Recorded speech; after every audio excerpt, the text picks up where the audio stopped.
Hello मेरे प्यारे बच्चों, नमस्कार। आप सबका स्वागत है अपने चैनल आत्मदीप एजुकेशन पर। जैसा कि आप देख रहे हैं एसएससी जीडी 2025 के लिए जो मैथ का हम प्रैक्टिस सेट कर रहे हैं, मॉक टेस्ट 2 कर रहे हैं। मॉक टेस्ट 1 बेटा कर चुके हैं हम लोग, आप जाकर के देख सकते हैं। ठीक है, प्लेलिस्ट में बना दूंगा इसके लिए।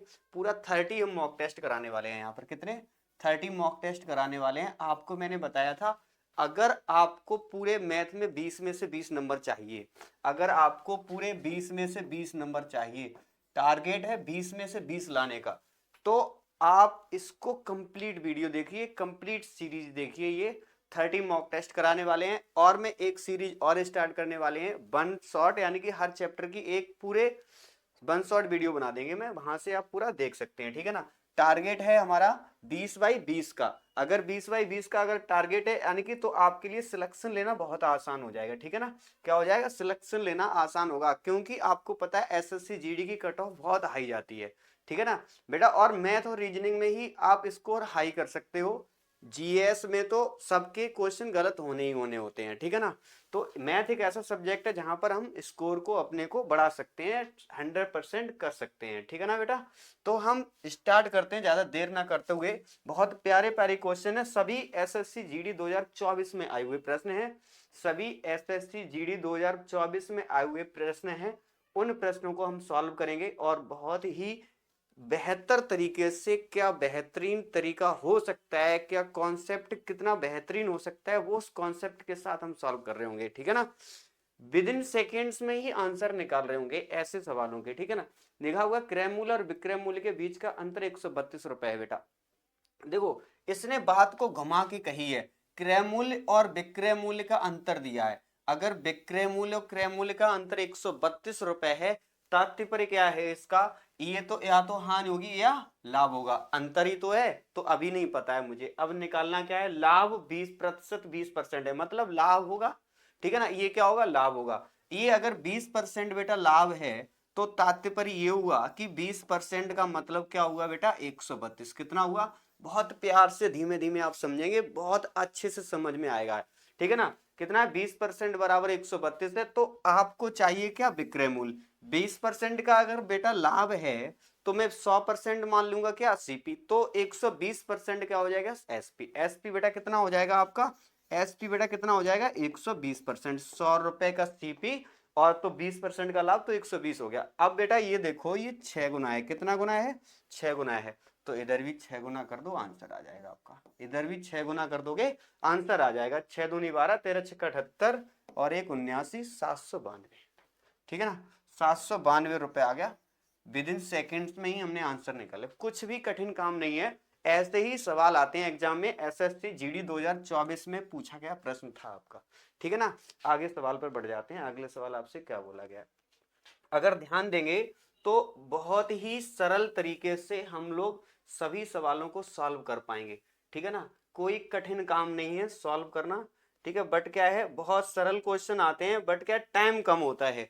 टाइम कम होता है तो मुझे विद इन सेकेंड्स में ही आंसर निकालना होता है, यानी कि सवाल करने की अप्रोच को बढ़ाना होता है, यानी कि जल्दी से जल्दी आंसर मुझे निकालना होता है। और वो कैसे निकालते हैं जल्दी से जल्दी, वो आप यहां से समझेंगे। ठीक है, बहुत सिंपल तरीके से समझ लेंगे। एक निश्चित धनराशि साधारण ब्याज की दर से 10 वर्षों में 7 गुना हो जाती है। बेटा कोई धनराशि एक है और वो कितनी हो जाती है? 7 गुना, तो मतलब 7 हो जाएगी। तो यहां से कह रहा है वही धनराशि कितनी हो जाएगी? कितनी हो जाएगी? 20 वर्षों में। 10 वर्ष में इतनी हो रही है, तो 20 वर्ष में कितनी हो जाएगी, ये पूछा है। अब ये ध्यान देने की बात ये है, यहाँ पर ब्याज मुझे 6 रुपए मिल रहा है, तो यहाँ पर ब्याज कितना मिलेगा? अगर ये 10 वर्ष में मिल रहा है, 2 गुना वर्ष हो रहा है यहाँ पर, तो ब्याज भी 2 गुना होना चाहिए, यानी कि कितना होना चाहिए? 12 रुपए ब्याज मिलना चाहिए। तो 12 और 1 कितना हो जाएगा आपका? 13। बात क्लियर है? 12 और 1 कितना हो जाएगा? 13। समझ में आया? यानी कि आपका जो 20 वर्ष में जो धन है वो कितना गुना हो जाएगा?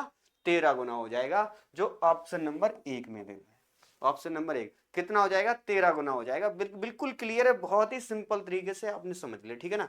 इससे बेस्ट तरीका क्या हो सकता है इस सवाल का? विद इन सेकेंड्स में ही आंसर आ सकता है। अब आपको आगे लेके चलते हैं। अगला सवाल क्या है? सभी एसएससी जीडी 2024 में ही पूछे गए प्रश्न है बेटा। ठीक है, कोई भी ऐसे सवाल नहीं है कोई। और ऐसे ही सवाल देखो, हमेशा एसएससी हो चाहे रेलवे हो, सभी क्या करता है, पीवाईक्यू पर आधारित ही सवाल लेता है। पहली बार पीवाईक्यू 70% रिपीट करता है, और कोई क्वेश्चन बनाते भी नहीं है तो वो सभी प्रश्न क्या होते हैं, उन्हीं बेस पर होते हैं, उन्हीं कॉन्सेप्ट पर आधारित होते हैं। तो हर कोई ज्यादातर कहता है कि पीवाईक्यू लगा लीजिए तो आसान हो जाएगा। पीवाईक्यू बहुत बेस्ट भी है, ठीक है ना। एल एम से 3 गुना अधिक है, एल जो है एम से 3 गुना अधिक है। किससे अधिक है, एम से। ध्यान से बेटा समझेंगे, एम से 3 गुना अधिक है, एम से 3 गुना अधिक है। तो एम को हम मान लेते हैं, एम को मान लेते हैं 1। एम से 3 गुना अधिक है कौन, एल। तो एल कितना हो गया, अधिक है 4। 3 गुना अधिक है तो 4 है, समझे। अगर 3 गुना होता तो 3 होता, 3 गुना अधिक की बात कर रहे तो 3 गुना और 1 मतलब 4 है। समझ में आया। अगर यहाँ पर बेटा ये कॉन्सेप्ट, ये ध्यान रखना बेटा, ये सबसे ज्यादा कंफ्यूजन रहता है बच्चों को। यहाँ पर सिर्फ 3 गुना है तो 3 लिखते, 3 गुना अधिक है तो फिर 4 लिखेंगे, ठीक है ना। क्या लिखेंगे, 4 लिखेंगे। तो एम एल से कितना प्रतिशत कम है, तो एल एम से कितना, देखो एल जो है एम से कितना परसेंट, एम एम एल से कितना कम है, 3 कम है, कितने से, 4 से, गुणा 100। अब इसको तो जानते ही हो आप कितना होता है, 3/4 75%, जो ऑप्शन नंबर 2 में। ठीक है बच्चा, ये पीडीएफ और इसकी टेलीग्राम पर आपको मिल जाएगी। टेलीग्राम का चैनल नाम है maths by Yogendra sir, search कर लेना। कहां पर, maths by Yogendra sir, maths by Yogendra sir आप सर्च करेंगे, मैथ्स बाई योगेंद्र सर आप सर्च करेंगे तो आपको मेरा चैनल मिल जाएगा, टेलीग्राम चैनल। वहां पर इसकी पीडीएफ में डाल दूंगा, ठीक है ना। आप सभी लोग जाकर के उसको देख सकते हैं, डाउनलोड कर सकते हैं पीडीएफ को। अभी तक लोग मैं पीडीएफ नहीं डालते थे, अब सभी क्लासेस की आपकी पीडीएफ मिल जाएंगी maths by Yogendra sir channel पर, टेलीग्राम चैनल पर, ठीक है। कहाँ पर, टेलीग्राम चैनल पर मिल जाएगी, ठीक है ना। टेलीग्राम चैनल पर यहाँ पर मिल जाएगी, ठीक है। आगे बढ़ते हैं, सब ध्यान से समझते हैं बेटा। ध्यान से अगर मैं इस सवाल को समझे, क्या बोला गया है इस सवाल में। इस सवाल में आपसे ये बोला गया है, यदि वार्षिक रूप से संयोजित चक्रवृद्धि ब्याज की दर से 44% दर अर्धवार्षिक रूप से संयोजित चक्रवृद्धि ब्याज की प्रतिशत दर के समतुल्य है तो एक्स का मान कितना है। ध्यान से समझते हैं अगर बेटा इसको, तो इस सवाल में कुछ है ही नहीं, सिंपल 1 सेकंड का ही सवाल था, 1 सेकंड का सवाल। चक्रवृद्धि ब्याज की दर से 44% है, 1 वर्ष वो कितना है, संयोजित है 44%। फिर कह रहा है प्रतिशत दर कितनी है अर्धवार्षिक रूप से संयोजित चक्रवृद्धि ब्याज की दर से समतुल्य है, तो ये समतुल्य है अर्धवार्षिक के हिसाब से। तो अगर समतुल्य है तो मतलब ये किसका सक्सेसिव है, सिंपल सबको पता है 20% का सक्सेसिव होता है। 20 + 20 + 20 गुणा 20/100, यही तो है ना। 20/100, 2 जीरो काट दो, 2 दूनी 4, 20 20 44, यही तो है ना। तो आपका आंसर कितना आ जाता है, 4, 20%, ठीक है ना। अगले सवाल को देखते हैं, अगला सवाल आपसे क्या बोला गया है। अगले सवाल को अगर ध्यान से समझेंगे बेटा, अगले सवाल को अगर ध्यान से समझेंगे तो अगले सवाल में आपसे ये बोला गया है, आपसे बोला है यदि 60 मेज 14,800 रुपए में खरीदी जाती हैं तो 20% का लाभ प्राप्त करने के लिए 14,800 रुपए में कितनी मेज बेची जानी चाहिए। इस सवाल में जो मूल्य यहाँ पर है वही मूल्य यहाँ पर है, ठीक है ना। यानी कि 14,800 रुपए में खरीद रहा है, 14,800 रुपए में ही बेच रहा है। कुल मिला के बात ये, मुझे इससे मतलब ही नहीं है, ठीक है। अब कह रहा है इससे मतलब ही नहीं है। अब देखो 20% का क्या कर रहा है, 20% का बेटा लाभ कर रहा है। 20% का अगर मैं लाभ करूंगा तो अगर देखेंगे 5 से 6 हो रहा है, क्या हो रहा है, 5 से 6 हो रहा है। ये है मूल्य का रेशियो, क्या है, मूल्य का रेशियो। अब जब आपको पता है यहाँ पर मूल्य बेचने वाला और खरीदने वाला समान है, तो जो मूल्य का रेशियो होता है वो वस्तु के रेशियो का उल्टा होता है। तो 6:5 का रेशियो रहा होगा वस्तु का।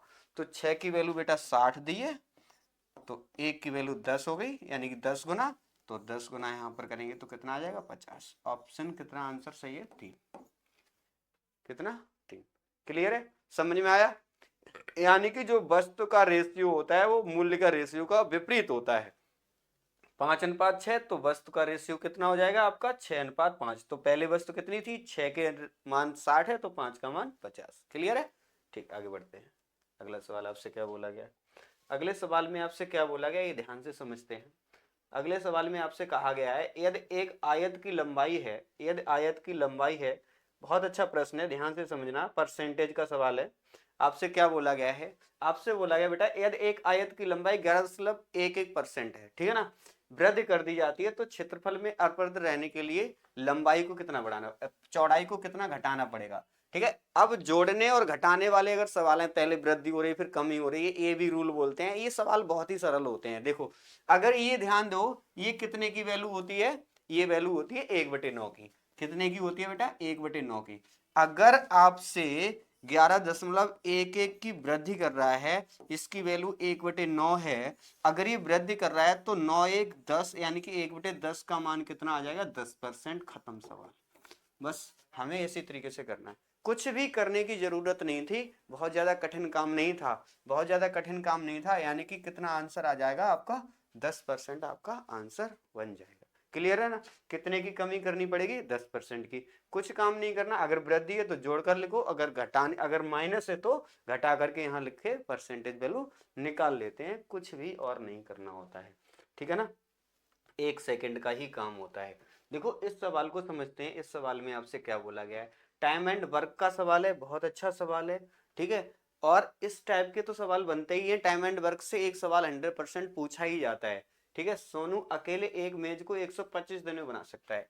सोनू है ना भाई साहब, 125 दिन में बनाते हैं एक मेज को। मोनू वही वही मेज को 250 दिन में बनाते हैं।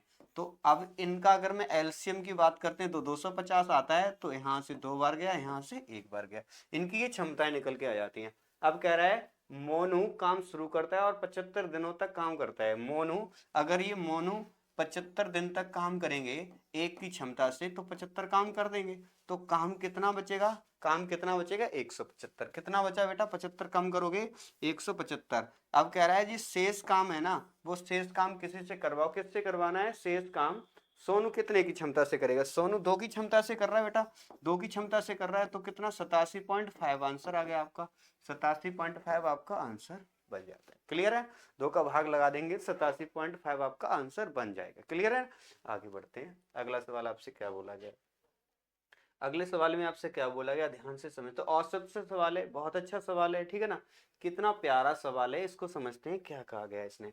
एक खिलाड़ी के 6 मैचों में औसत रन 37 हैं, कितने हैं, 37 हैं। उसे अपना औसत 40 करने के लिए अगले मैच में कितने रन बनाने होंगे। औसत को अगर बढ़ाना है बेटा, औसत को कह रहा है कि कितना करना है, 40 करना है औसत, तो अगले मैच में कितने रन। देखो ऐसे सवाल करने के लिए ऐसा नहीं मुझे पूरा सॉल्व करना है, कुछ भी काम नहीं करना है, बहुत कम एफर्ट लगाने हैं, +3 हो रहा है ना, +3 हो रहा है। देखो अगले मैच में 37 तो उसे चाहिए ही चाहिए, है ना, 37 तो चाहिए चाहिए, और औसत को भी 3 बढ़ाना है, तो 7वां व्यक्ति आएगा और 3 औसत को वृद्धि करेगा, तो 21 रन और इसे चाहिए हैं, तब 3 की वृद्धि कर पाएगा। तो 7 और 2, 7 और 1 8, और 3 2 5, यानी कि 58 रन मारने होंगे उसे, तब वो 40 औसत को कर पाएगा। क्लियर है, बहुत सिंपल क्वेश्चन था, कुछ नहीं था। 37 तो उसे लाने ही पड़ेंगे भाई साहब, ठीक है ना, और औसत में 3 की वृद्धि भी कर रहा है, 7वां व्यक्ति है, तो 7 21 रन की और वृद्धि करेगा, तो 58 रन लाने होंगे उसे। ठीक है ना, अगले मैच में। अगले सवाल को देखते हैं, अगला सवाल आपसे क्या बोला गया है, अगला सवाल आपसे क्या बोला गया, ध्यान से समझते हैं बेटा। इसमें क्या है, ऐसे सवाल भी बहुत ज्यादा मोस्टली पूछे जाते हैं एग्जाम में, घंटियों वाले, और सिंपल होते हैं, कुछ भी कठिन नहीं होता है। देखो कैसे करेंगे, 4 घंटियां 6 8 9 10 सेकंड के अंतराल पर बजती हैं, सभी घंटियां एक ही समय पर बजती हैं, कितने मिनट बाद वे पुनः एक साथ बजेंगी। जब वो पुनः एक साथ बजेंगे, एक साथ का मतलब वहां पर मैं क्या कर लेते हैं, एलसीएम ले लेते हैं बेटा। अगर मैं उन सवालों का एलसीएम लेते हैं, अगर मैं इन इन संख्याओं का क्या लेते हैं, एलसीएम लेते हैं। एलसीएम क्या आता है बेटा, अगर 6 8 9 10 का एलसीएम की बात करें, तो मैं बात करूं तो कहाँ कहाँ से बनेगा, देखो 0 तो एक आना ही आना है, ठीक है ना, और ये 9 भी आने हैं। तो अब बताओ 8 में, 8 के इसमें 2 शामिल है लेकिन 4 शामिल नहीं है, 4 का गुणा कर लो। अब 6 के सभी शामिल है, 2 भी शामिल है, 3 भी, यानी कि यही हमारा एलसीएम है, मतलब 304 निम्न 36 360, क्या है 360 हमारा एलसीएम। एलसीएम लेना आता है ना, समझ में आ गया एलसीएम कैसे लिया। ठीक है, उसके बाद कितने मिनट बाद वे पुनः एक साथ बजेंगी, तो कह रहा है कितने मिनट बाद पुनः एक साथ बजेंगे, तो यहाँ पर ये क्या है, सेकंड है, सेकंड को हम क्या कर लेते हैं, मिनट में बताने के लिए 60 का भाग लगाते हैं, 0 6 6 36, 6 मिनट बाद। ऑप्शन आंसर कितना है, 4। क्लियर है ना, 4 आपका आंसर बन जा, चौथा ऑप्शन है 6 मिनट, वो आपका आंसर बन जाता है। क्लियर है? आगे बढ़ जाते हैं, अगले सवाल में आपसे क्या बोला गया है। ठीक है ना? अगर आपको समझ में आ रहा है तो चैनल को सब्सक्राइब कर लीजिए और अपने दोस्तों के साथ शेयर भी कर दीजिए और वीडियो को लाइक भी कर दीजिए। ठीक है ना? एक शहर की वर्तमान जनसंख्या इतनी है, यह हर वर्ष 30% की दर से बढ़ती है। 30% की दर से बढ़ जाती है। 2 वर्ष पहले इस शहर की जनसंख्या कितनी थी? 2 वर्ष पहले इधर शहर की जनसंख्या पूछिए। अगर 2 वर्ष पहले पूछिए बेटा, एक शहर की वर्तमान जनसंख्या इतनी है, वर्तमान जनसंख्या इतनी है, मतलब क्या है? अगर वर्तमान जनसंख्या इतनी है, यह हर वर्ष 30% की दर से बढ़ती है। 2 वर्ष पहले की पूछी है। ठीक है, 2 वर्ष पहले की पूछी है, तो 2 वर्ष पहले मान लो मैं कितनी भी रही होगी, एक्स मान लो है। ठीक है, 2 वर्ष पहले कितनी रही होगी? एक्स रही होगी। अब वृद्धि के बाद बता रहा है तो 13/10 यानी कि 30% की कह रहा है ना, 30%। 30% का मतलब 3/10 होता है, 10 से 13 हो रहा है, मतलब वृद्धि हो रहा है 13। फिर 13/10 हो रहा है, 2 बार हो रहा है 2 वर्ष, तो 2 वर्ष सक्सेसिव लगा दिया। उसके बाद कितना हो जाता है? 91,260 हो जाता है, 91,260 हो जाता है। ठीक है ना? वृद्धि के बाद इतना हो जाता है। अगर मैं यहाँ से भाग लगाऊं 13 का, तो 13×7 91 और 10, 13×2 26, इतना आ जाएगा। फिर 13 से भाग लगाओगे, 13×5 65, 4 बचे और वो 5 बचे, 13×4 52। ठीक है ना? 10, ये आपका बन जाता है। 2 जीरो और लगा देंगे जाके तो 54,000 आपका आंसर बन जाएगा। क्लियर है ना? 2 जीरो और उसके पास चिपका देंगे, 54,000 आपका आंसर बन जाएगा। ठीक है, सभी एसएससी जीडी में सवाल पूछे गए थे, कोई हमने अपने पास से नहीं लिखे हैं और सभी सवाल ऐसे ही आते हैं। अगर आपको तैयारी 20 बाई 20 की करनी है तो ये सभी कंप्लीट 30 मॉक टेस्ट आपको कंप्लीट करने होंगे। ठीक है, आप इसके अगर मॉक टेस्ट को कंप्लीट कर लेंगे ना, 30 मॉक टेस्ट को, तो 100% आपका स्कोर बहुत ज्यादा हो जाएगा, बढ़ जाएगा। ठीक है ना? आपका स्कोर बढ़ जाएगा। आगे सवाल को देखते हैं, अगला सवाल क्या है। अगला सवाल आपसे क्या बोला है? देखो एलसीएम पूछा गया है, इसका क्या पूछा गया है? एलसीएम पूछा गया है। ध्यान से अगर समझेंगे इस सवाल को तो इसमें कुछ है नहीं खास।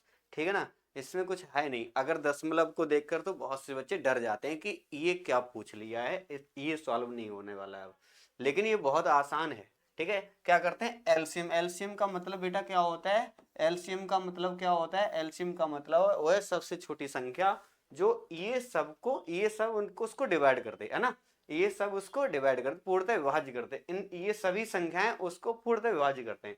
अगर मैं 25 को देखें तो 25 क्या 1.2 काट पाएगा? अगर मैं जीरो लगा लेंगे तो 12 से भाग नहीं लग जाएगा 250 में, ये तो आंसर नहीं हो सकता। अब मैं 30 पर पहुंचते हैं तो 30 में देखो 18 का भाग लग जाएगा, क्या जीरो लगा लो, दशमलव से 18 का भाग लगाओ, नहीं लग रहा है। ठीक है, 6 से लग रहा है, फिर 6×3 = 18, उसके बाद नहीं लग रहा है। ठीक है ना? कुल मिला के 6×5 = 30 हो जाएंगे, नहीं कटेगा। ठीक है ना? उसके बाद 90, 90 में सभी संख्याओं का भाग लग रहा है, देखो लगा के दिखाते हैं आपको। जैसे 90 है, 90 में 1.2 का भाग लगाएंगे, 1 यानी कि जीरो। अब इसका मतलब ये 4 और 3 का भाग दोनों का लग रहा है। ठीक है, और 18 का भी लगा, 18×5 = 90, सीधे ही होते हैं। और 25 2 जीरो है पीछे तो लग ही जाएगा, तो 2 का तो लग ही जाएगा, तो ऑप्शन नंबर 3 आपका बिल्कुल करेक्ट हो जाएगा। ठीक है ना? एलसीएम का मतलब होता है वह नंबर, वह छोटे से छोटा नंबर जो ये दी गई संख्याएं हैं वो सब पूरी तरीके से विभाजित कर दें। ठीक है ना? पूरी तरीके से विभाजित कर दें। अगले सवाल के तरफ बढ़ते हैं। अगला सवाल आपसे क्या बोला गया? अगले सवाल में आपसे कहा गया है उस सवाल को समझते हैं, ध्यान से समझते हैं बेटा इस सवाल को। इस सवाल में आपसे कह रहा है 30 और 50 के बीच सभी अभाज्य संख्याएं का योग बताओ। पहली बात तो अभाज्य संख्याएं पता होनी चाहिए। अगर अभाज्य संख्याएं पता है तो फिर ये सवाल तो कोई कठिन काम तो है नहीं, सबके लिए बहुत सरल काम है।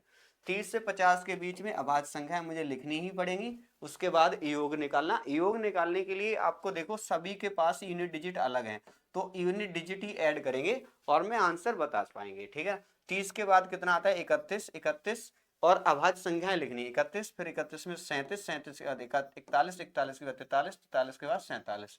यही आपके क्या है? यही आपके क्या है? यूनिट क्या है? अभाज्य नंबर है 30 और 50 के बीच के। क्लियर है? 7 और 3 10, जीरो हो गया। अब 1, 1 और 7 8, 8 और 1 9, ऑप्शन 1 में ही आंसर है 199। जोड़कर देख लेना, इतना ही आपका बनेगा। क्लियर है? सबके यूनिट डिजिट अलग है तो यूनिट में पूरा ऐड क्यों करूंगा, सीधा यूनिट डिजिट ही ऐड कर लेता हूँ। क्लियर है ना? आगे बढ़ जाता हूँ, आगे क्या बोला गया है। अगले सवाल में आपसे क्या कहा गया है, इस सवाल को समझते हैं बेटा। इस सवाल को अगर ध्यान से समझे बेटा, इस सवाल को ध्यान से समझे, 110 लीटर के एक मिश्रण में पानी और दूध का अनुपात 4:7 है। कितना है? 4:7 है। पानी और दूध का अनुपात क्रमशः 8:7 करने के लिए मिश्रण कितना पानी मिलाना पड़ेगा? मिश्रण में कितना पानी मिलाना पड़ेगा? सिंपल सी बात तो यही है कि 4:7 था, 8:7 हो गया, तो सिर्फ वाटर ही तो बढ़ रहा है। वैसे भी वाटर ही तो बढ़ रहा है, 4 लीटर क्या बढ़ रहा है? वाटर ही तो बढ़ रहा है। तो आप बताओ, 4 और 7 11 की वैल्यू अगर 110 दे रखी है, कहने का तात्पर्य एक की वैल्यू 10 दे रखी है, तो 8 7 15 की वैल्यू कितनी हो जाएगी? 150। 110 से 150 हो गया, 40 लीटर की वृद्धि हो गई। ऑप्शन नंबर 2 सही है। क्लियर है? क्या बड़ा होगा? सिर्फ दूध ही तो, वो पानी तो बड़ा होगा, दूध तो उतना ही रहा। दूध की पानी की मात्रा तो बड़ी होगी, तो पानी की मात्रा कितनी बढ़ गई? 40 लीटर। ठीक है, कितनी बढ़ गई? एक की वैल्यू निकाल ली हमने, तो 15, यहाँ 8 7 15, 15 की वैल्यू 150, 150 हो गया, तो 40 लीटर हो गया मिश्रण ना। अब मिश्रण में दूध की मात्रा, पानी की तो मात्रा बढ़ गई, तो कितना बढ़ गया? 40 लीटर पानी बढ़ गया आपका। क्लियर है? ठीक, आगे बढ़ जाते हैं। अगला सवाल आपसे क्या बोला गया है? अगले सवाल में देखो, बोर्ड मास नियम से सवाल है, ठीक है, सिंप्लीफिकेशन से, बहुत सरल सवाल है। सवाल को देख के घबराना नहीं है, ठीक है ना। और सवाल तो ये तो मान लो बहुत आसान होते ही हैं। क्या करना है आपको? 42 में से 38 घटाओ, 4 बचे, ठीक है, 24। अब यहाँ पर भाग पहले लगाते हैं, देखो कोष्टक को पहले हल करते हैं, उसके बाद यहाँ भाग लगाते हैं। 24 दूनी 48, ठीक, 4 दूनी 8, 8 त्यों 24। ऑफ को हल करते हैं, फिर ये कोष्टक हल हो जाएगा। 4 दूनी 8, 8 त्यों 24, यहाँ पर कितने हो जाएंगे आपके? 24, 8 त्यों 24। अब 24 का इसमें जब भाग लगाओगे, 24 का भाग लगाओगे तो कितने बार जाएगा? 24 का भाग लगाओगे, पहले 8 से लगा दो, 8 त्यों 24, 8 से भाग लगा दो, 8 दूनी 16, बचेंगे कितने आपके? बचेंगे कितने आपके? 5, 8 सत्ते 56, ठीक है ना, 56। अब 3 से भाग लगा दो, 3 नम 27, 13 नम में 117, जो ऑप्शन नंबर 2 में है, ठीक है ना। ऐसे ही करेंगे, पूरा कैलकुलेशन थोड़ी करेंगे हम लोग, ऐसे ही सोचेंगे ना, कितना आ जाएगा? 13 नम में 117 आपका आंसर बन जाएगा। क्लियर है? आगे सवाल को देखते हैं, अगला सवाल क्या है। अगला सवाल आपसे क्या बोला गया, इस सवाल को समझते हैं। सवाल में आपसे ये कहा गया है बेटा, 3 अलग अलग क्रॉसिंग पर ट्रैफिक लाइटें क्रमशः 30, 40 और 60 सेकंड के बाद बदलती हैं। 30 मिनट में कितनी बार एक साथ बदलेंगी? 30 मिनट में कितनी बार एक साथ बदलेंगी, आपसे ये पूछा है। अगर मैं यहाँ ध्यान से समझे, ये सवाल तो इस टाइप के मैं कर भी चुका हूँ। 30, अब यहाँ पर थोड़ा सा चेंज कर दिया, 30 मिनट में कितनी बार बजेंगे ये कह रहा है। 30, 40, 60 की अगर मैं एलसीएम की बात करूं, 30, 40, 60 के एलसीएम की बात करता हूं, तो कितना आ जाता है आपका? 120। कितना आ जाता है बेटा? 120। सिंपल है, एलसीएम निकालना तो इसका 120। 120 सेकंड है, इसको मिनट में बदलेंगे तो 2 आएगा, 2 आएगा। अब 30 मिनट में कितने बार बजेंगी? तो 30 में 2 का भाग लगा देंगे, तो कितने बार बजेंगी? 15 बार बजेंगी, जो ऑप्शन नंबर 2 में दे रहा है, ठीक है ना। 30 मिनट में कितने बार बजेंगी? तो 15 बार बजेंगी। क्लियर है? आगे बढ़ते हैं। अगले सवाल में आपसे क्या बोला गया है? अगले सवाल में आपसे क्या बोला गया? देखो कितना अच्छा सवाल है, थोड़ा कठिन भी लगेगा तुम्हें, लेकिन सिंपल है, ठीक है ना, आसानी से कर सकते हैं हम लोग। कैसे करेंगे? देखो, सनी की आय सोनू की आय से 15% अधिक है, और सोनू की आय मोनू की आय से 30% अधिक है। यहाँ पर ध्यान देने की बात ये, हम माने किसको? जो हमारा आसान बना दे, ठीक है, किसको माने? 100, ठीक है ना। मोनू की आय से 30% अधिक है यहाँ पर, और कंपेयर किससे कर रहा है? कह रहा है सनी की आय मोनू की आय से, सनी की मोनू से कर रहा है, तो मोनू को ही मान लो पहले, मोनू की हमने 100 मान ली, ठीक है। पीछे से सॉल्व करेंगे तो ज्यादा बेटर रहेगा। मोनू की आय से 30% अधिक है किसकी? सोनू की। ये मोनू की है, तो 30% अधिक है, तो 130 हो गई। कितनी होगी? 130 होगी, किसकी? सोनू की। अब कह रहा है सनी की आय सोनू की आय से 15% अधिक है, तो इससे 15% अधिक है, 115 इससे अधिक हो जाएगी, और ये किसकी हो जाएगी? आपकी बनेगी, ये किसकी बनेगी? आपकी सनी की बन जाएगी, ठीक है। किसकी बन जाएगी? सनी की। ये सोनू की है और ये सनी की है। क्लियर है? तो यहां से भाग लगाएंगे, एक जीरो लग गया, 13 पंजे 65 की 5 हासिल आपका 6, 13 एकम 13, 13 6 19, 19 की 9 हासिल 1, 13 एकम 13 1 14, ठीक है। 1 अंक बाद 149.5 कितने की वृद्धि होगी? देखो 100 से 149.5, 49.5 किया जाएगा, कितना आ जाएगा? 49.5 आपका आंसर बन जाएगा, जो ऑप्शन नंबर 2 में दे रहा है। कितना है? 49.5 आपका आंसर बन जाएगा। 49.5 की वृद्धि होगी, कितनी होगी? 49.5 की आपकी वृद्धि हो जाएगी। क्लियर है ना? 49.5 की आपकी वृद्धि हो जाएगी। ठीक है, आगे बढ़ जाते हैं। अगले सवाल में आपसे क्या कहा गया है? अगले सवाल में आपसे कहा गया है बेटा, अगले सवाल में आपसे कहा गया है कि 1,000 रुपए पर 60% की छूट और समान धनराशि पर 30% और 40% की दो क्रमिक छूट दी गई है। ठीक है, दो प्रकार की छूट है, एक तो 60% की एक साथ छूट दे दी और उसने 30% और 40% की दो क्रमिक छूट दी है। ठीक है, तो कह रहा है उनके अंतर कितना है। तो सिंपल सी बात ये, एक तो 60% की छूट उसने फिक्स दे दी, उसके बाद एक दो प्रकार की छूटें 30% की और 40% की। जब मैं ये दो प्रकार की, तो इनको सक्सेसिव निकालेंगे, x plus y minus x y अपन 100 होता है ना, ये तो पता है जब हम डिस्काउंट निकालते हैं तो वैसे प्लस में होता तो माइनस में आएगा ना यहाँ पर, बटे में 100। कितना हो जाएगा, 3 चौक 12, 40 40 30 70 में से 12 गया 58, कितना आ गया आपका 58। कितने का अंतर है, 2% का अंतर है। ये 2% कितने पर, 1,000 पर, तो 1,000 पर 2% काट देंगे, 20 आ जाएगा, आंसर आ जाएगा आपका ऑप्शन नंबर 4। क्लियर है ना, यानी कि आंसर कितना बन जाएगा ऑप्शन नंबर 4, 20 रुपए। क्लियर है, अगले सवाल को देखते हैं। अगला सवाल आपसे क्या कहा गया है, अगले सवाल में आपसे क्या कहा गया है, इस बात को समझ लेते हैं। ठीक है, सिंपल क्वेश्चन है, कोई कठिन काम नहीं है इसमें, बहुत सरल क्वेश्चन है, ये तो आसानी से कर सकते हो। यदि पी का p% 729 है तो p का मान कितना है, तो p का मान कितना है, ध्यान से समझेंगे। p का p प्रतिशत बराबर है 729, कितना है 729। प्रतिशत से यहाँ दो जीरो लग जाएंगे, दो यहाँ से बटे से जाएंगे तो उधर जीरो लग जाएंगे। अब पी स्क्वायर बराबर 729 है, ये किसका वर्ग है, ये देखना है 700, यानी कि 729 27 का वर्ग है, दो जीरो का एक जीरो आया, 270 आपका आंसर बन जाएगा। कितना बन जाएगा, 270 आपका आंसर बन जाएगा। अगर आपको समझ में आया है तो अपने दोस्तों के साथ शेयर कीजिए, लाइक कीजिए और चैनल को सब्सक्राइब कीजिए। बहुत बहुत धन्यवाद।